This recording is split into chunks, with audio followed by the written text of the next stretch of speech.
Сравнили с аншлюсом Австрии. В России в социальных сетях набирает популярность очередное видео с предвыборных теледебатов. Российский политик, кандидат на выборы в Госдуму от партии «Парнас» Андрей Зубов высказал свое мнение относительно оккупации Крыма Россией. Аннексия Крыма произошла в результате нарушения России всех международных договоров.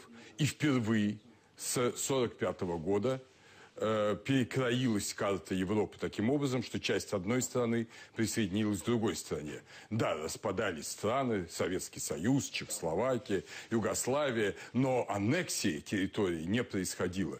Мы прекрасно помним, какова была цена тех аннексий, которые в гитлеровской Германии начала совершать с 1938 года, с аншлюса Австрии. Поэтому я считаю, и результат того, что произошло с Крымом, он же налицо. Вот здесь уже говорили о санкциях. Санкции же свалились не с неба. Это результат осуждения мировым сообществом нашей российской международной практики.